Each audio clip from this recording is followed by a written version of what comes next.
வணக்கம். நான் உங்க friend Jaya Srinivasan. Welcome to veggies recipe. இன்னைக்கு நம்ம வெஜ்ஜீஸ் ரெசிபி கிச்சன்ல இந்த வெயிலுக்கு ஏத்த மாதிரியான ஒரு டிஃபன் ரெசிபி பார்க்க போறோம். நம்ம உளுந்தெல்லாம் சேர்க்காமே நல்லா சாஃப்டா வரும். பாருங்க, நல்லா அப்படி மெத்து மெத்துன்னு இருக்கு.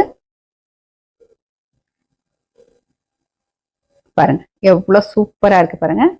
இன்ஸ்டன்டா நினைச்ச நேரத்துல நம்ம இந்த இட்லியை பண்ணி முடிச்சிடலாம். வெள்ளரிக்காய் இட்லி, இது பிரேக்ஃபாஸ்ட் டின்னருக்கு நமக்கு அழகா யூஸ் ஆகும்.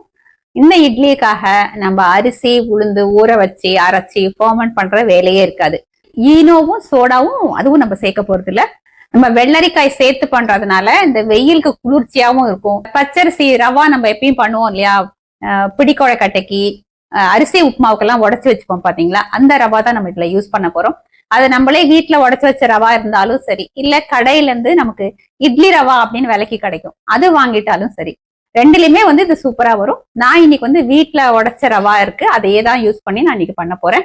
உளுந்தே தேவை இருக்காது, இருந்தாலும் இந்த இட்லி நல்லா சாஃப்டா வரும், நல்லா டேஸ்டாவும் இருக்கும். ஃபர்ஸ்ட் டைம் சேனலை பாக்குறீங்கன்னா ப்ளீஸ் சப்ஸ்கிரைப் பண்ணுங்க. பெல் ஐக்கானை கிளிக் பண்ணி ஆல் ஆப்ஷன் கொடுத்துட்டீங்கன்னா நான் போடக்கூடிய எல்லா வீடியோஸும் குவிக்கா உங்களுக்கு ரீச் ஆகும். வாங்க, ஈஸியா நல்ல ஆரோக்கியமான இந்த வெயிலுக்கு ஏத்த வெள்ளரிக்காய் இட்லி எப்படி பண்றதுன்னு பார்க்கலாம். வெள்ளரிக்காய் நம்ம இதை போலயும் நம்ம யூஸ் பண்ணலாம், இல்ல இந்த மாதிரி வெள்ளரிக்காயும் நம்ம யூஸ் பண்ணிக்கலாம்.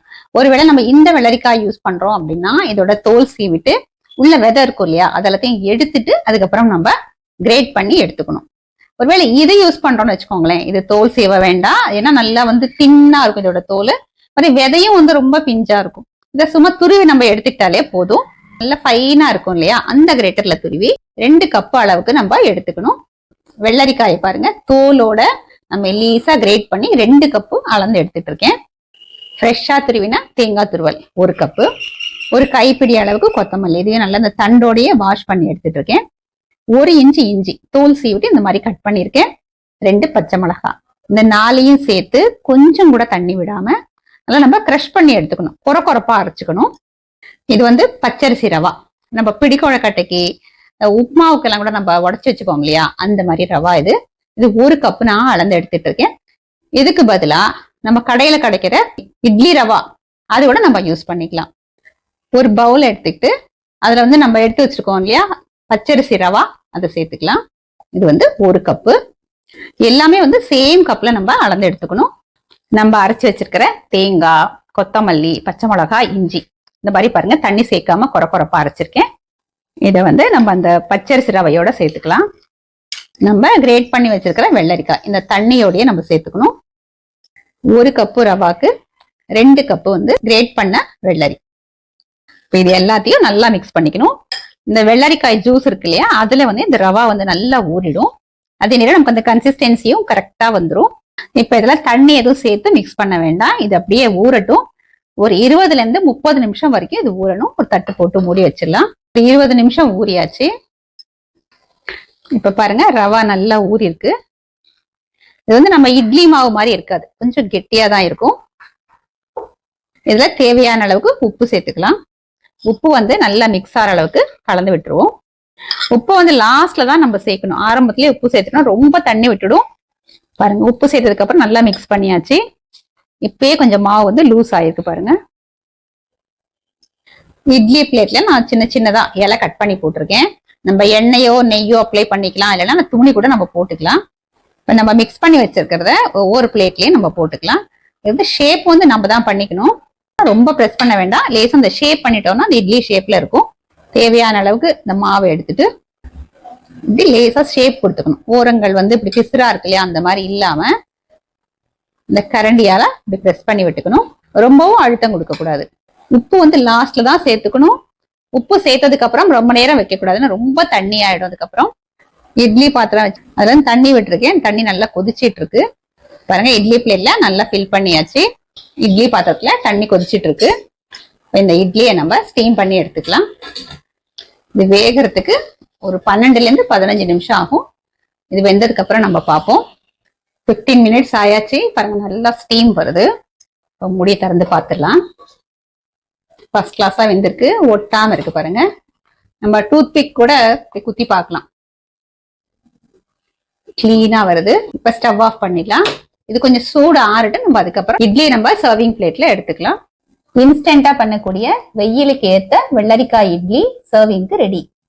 இட்லி பாருங்க, நம்ம உளுந்தெல்லாம் சேர்க்காமையே நல்லா சாஃப்டா வரும் பாருங்க. நல்லா அப்படி மெத்து மெத்துன்னு இருக்கு. நான் அப்படி உடைச்சும் காமிக்கிறேன் பாருங்க, எவ்வளவு சூப்பரா இருக்கு பாருங்க.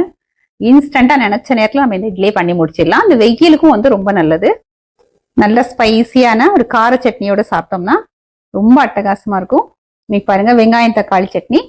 இந்த வெள்ளரிக்காய் இட்லியை இந்த கார சட்னியோட நம்ம டேஸ்ட் பண்ணி பார்த்துடலாம்.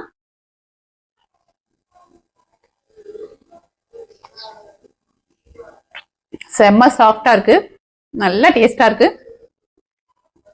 இந்த வெள்ளரிக்காயோட ஃபிளேவர், தேங்காய், நம்ம கொத்தமல்லி எல்லாம் அரைச்சி போட்டிருக்கோம், 2 பச்சை மிளகாய் போட்டதுனால லேசான ஒரு காரம் இருக்கு. இந்த இஞ்சியோட ஃபிளேவர் எல்லாமே சேர்ந்து இட்லி வந்து ரொம்ப சாஃப்டாவும் நல்ல டேஸ்டாவும் இருக்கு. இந்த எல்லா ஃபிளேவர்ஸும் சேர்ந்து அப்படியே நல்லா வாயில் எச்சில் ஊறுது, அந்த அளவுக்கு ரொம்ப நல்லா இருக்கு. எந்த கார சட்னியோட சாப்பிட்டாலும் நல்லா இருக்கும். ஈவன் பொடி தொட்டு சாப்பிட்டாலுமே அருமையா இருக்கும். நீங்களே பாத்தீங்க, ரொம்ப குவிக்கா இந்த இட்லி நம்ம ரெடி பண்ணிட்டோம். இந்த வெயில் காலத்துக்கும் நல்லது, அதே நேரம் கிச்சன்லயே நம்ம ரொம்ப நேரம் நிக்காம டக்குன்னு ரெடி பண்ணிடலாம். இந்த ரவா மட்டும் நம்ம முன்னாடியே ரெடி பண்ணி வச்சிருந்தாலும் சரி, இல்ல கடையில வாங்கினாலும் சரி, இந்த ரவா வீட்டுல எப்படி ரெடி பண்றது அப்படின்னு நான் நிறைய வீடியோல சொல்லியிருக்கேன்.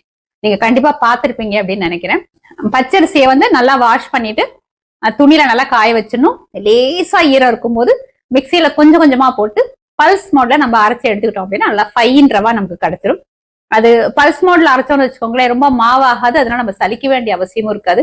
இந்த மாதிரி ரவா நம்ம கொஞ்சம் நிறையவே பண்ணி வச்சிட்டோம், இல்லைன்னா மிஷின்ல கூட கொடுத்து நீங்க அரைச்சிக்கலாம். இந்த மாதிரி பண்ணிட்டோம் அப்படின்னா பிடி கொழுக்கட்டை, அரிசி உப்புமா, இந்த மாதிரி இட்லி, இந்த மாதிரி நிறைய டிஃபன் நம்ம பண்ணலாம். வெள்ளரிக்காயெல்லாம் சேர்த்ததுனால நல்ல ஒரு கூலிங்கா இருக்கும். அதே நேரம் வந்து சாதாரணமா நமக்கு வெயில் காலத்துல நம்ம என்ன சாப்பிட்டாலும் ரொம்ப தாகம் எடுத்துக்கிட்டே இருக்கும் பாருங்க, அந்த மாதிரியும் இருக்காது. ரொம்ப லைட்டா இருக்கும், ஈஸியா டைஜஷன் ஆயிடும். எல்லா ஏஜ் குரூப் பீப்புளுக்குமே இது சூட் ஆகும். இதே மாதிரி இதே மெத்தட்ல இந்த வெள்ளரிக்காய் இட்லியை நீங்க கண்டிப்பா ட்ரை பண்ணி பாருங்க, உங்க எல்லாருக்குமே ரொம்ப பிடிக்கும். ட்ரை பண்ணி பார்த்துட்டு எப்படி வந்ததுன்னு கமெண்ட்ல சொல்லுங்க. லைக் பண்ணுங்க, உங்க ஃப்ரெண்ட்ஸ் அண்ட் ஃபேமிலியோட ஷேர் பண்ணுங்க. புது ரெசிபியோட நாளைக்கு நான் உங்களை மீட் பண்றேன். தேங்க்ஸ் ஃபார் வாட்சிங்.